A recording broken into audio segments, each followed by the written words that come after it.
Hello नमस्ते साथीहरु, स्वागत छ तपाईलाई अनलाइन जब भ्याकेन्सी युट्युब च्यानलको एउटा नयाँ र इन्फर्मेटिभ भिडियोमा। आजको यो भिडियोमा म फेरि तपाईहरु सामु उपस्थित भइसकेको छु एउटा नयाँ डिमान्ड लिएर। आजको यो भिडियोमा चाहिँ हामीहरु फेरि उपस्थित भएका छौं free visa free ticket demand मलेसियाबाट आएको डिमान्डको बारेमा कुरा गर्न। र आजको यो भिडियोमा चाहिँ हामीहरु कुरा गर्नेछौं मलेसियाबाट आएको डिमान्डको बारेमा, जसमा जानको लागि तपाईले 1 रुपैयाँ पनि एक्स्ट्रा चार्ज दिनु पर्दैन, 1 रुपैयाँ पनि तपाईहरुको लागत लाग्दैन। यो चाहिँ free visa free ticket demand रहेको छ। यदि तपाईहरु पनि मलेसिया जान चाहनुहुन्छ बिना लगानीमा भने यो भिडियोलाई अन्तिम सम्म हेरेर साथ दिनु होला। च्यानलमा नयाँ हुनुहुन्छ भने अवश्य पनि च्यानललाई सब्स्क्राइब गरिदिनु होला। अब सुरु गरौँ आजको यो भिडियोलाई। मलेसियाबाट चाहिँ भर्खरै डिमान्ड आएको छ, जसको पूर्ण स्वीकृति चाहिँ 2082 साल 7 महिना 21 गते यसको पूर्ण स्वीकृति रहेको छ भने यसको लट नम्बर चाहिँ 333455 रहेको छ, 333455 रहेको छ। यदि तपाईहरु यसको लट नम्बर चेक गर्न चाहनुहुन्छ भने चाहिँ डिस्क्रिप्सनमा लिंक राखिदिने छु, गएर लट नम्बर पनि चेक गर्न सक्नुहुनेछ। भने यसमा चाहिँ एउटा पदको लागि मात्रै डिमान्ड आएको छ, जो कि सिक्युरिटी गार्डको लागि रहेको छ, जसमा 45 जना पुरुषको लागि यो माग रहेको छ, जसमा तपाईहरुको बेसिक स्यालेरी चाहिँ 57511 रुपैयाँ तपाईहरुको बेसिक स्यालेरी रहेको छ। त्यसैगरी यो चाहिँ बेसिक स्यालेरी यसमा चाहिँ तपाईहरुले ओभरटाइम एन्की ओटी एन्की ओभरटाइमको सुविधा पनि पाउनुहुनेछ। त्यसैगरी प्रतिदिन चाहिँ तपाईले 8 घण्टा काम गर्नुपर्ने हुन्छ, हप्तामा चाहिँ 6 दिन। एक दिन चाहिँ तपाईहरुको बिदा हुनेछ भने वार्षिकता चाहिँ कम्पनीले तोकेको छैन, वार्षिकता चाहिँ कम्पनीको रुल एन्ड रेगुलेसन अनुसार नै हुनेछ। त्यसैले यसमा खाने सुविधा चाहिँ कम्पनीले दिएको छैन भने बस्ने सुविधा चाहिँ कम्पनी बाटन रहेको छ। त्यसैले यसको अवधि चाहिँ 2 वर्ष रहेको छ। कम्तीमा तपाईले 2 वर्ष त्यसमा काम गर्नुपर्ने हुन्छ, अनि मात्र तपाईहरु छुट्टीमा घर आउन सक्नुहुनेछ। त्यसैले अब कुराहरु यसमा जान लागत कति लाग्छ त?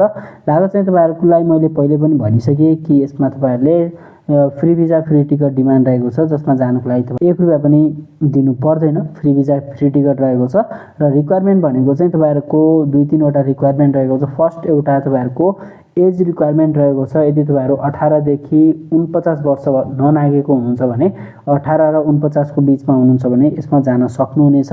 त्यसरी अर्को कुरा चाहिँ तपाईहरुको हाइट एन्ड वेटको रहेको छ। हाइट चाहिँ तपाईहरुको 5.4 भन्दा माथि हुनुपर्ने हुन्छ। 5.4 भन्दा माथि छ भने चाहिँ यसमा जान सक्नुहुनेछ। त्यही अनुसारको वेट हुनुपर्ने हुन्छ। त्यसरी अब कुराहरु यो डिमान्ड कुन मेन पावरमा आएको छ र कसरी हामीले जान सकिन्छ त? यो मेन पावरको नाम चाहिँ storage HR service private limited रहेको छ र यसको तपाईले अफिस पनि रहेको छ सुन्दारामा, जो कि काठमाडौँ सुन्दारामा यसको अफिस रहेको छ।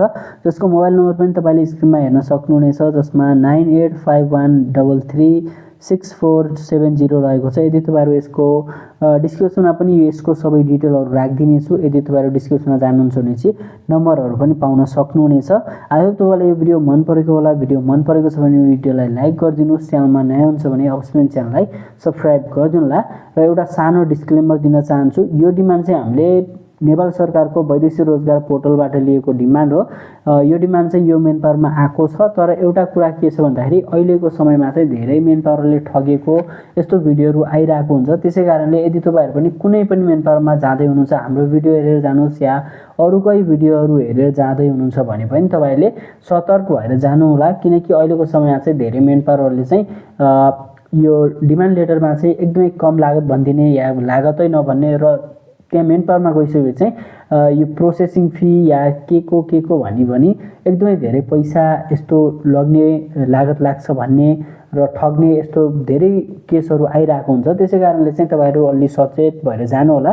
र यदि यस्तो छ भने चाहिँ अवश्य पनि तपाईले रिपोर्ट लेखाउन पनि सक्नुहुनेछ। अब चाहिँ एकदमै रिपोर्ट लेखाउने अप्सन पनि आइरहेको छ, जसमा तपाईले डाइरेक्ट कल गरेर मेन पावरको रिपोर्ट गर्न सक्नुहुनेछ। त्यसको बारेमा उजुरी हाल्न सक्नुहुनेछ, जसमा डेफिनेटली काम पनि हुनेछ। आई होप तपाईलाई भिडियो मन परेको होला। भिडियो मन परेको छ भने भिडियोलाई लाइक गरिदिनु होला। यदि तपाईलाई कुनै पनि डाउट छ भने अवश्य पनि कमेन्ट गरिदिनु होला। त्यसको बारेमा तपाईहरुको जो पनि डाउट छ त्यसलाई हामी क्लियर गर्ने कोसिस गर्नेछौं। Thanks for watching. जय नेपाल।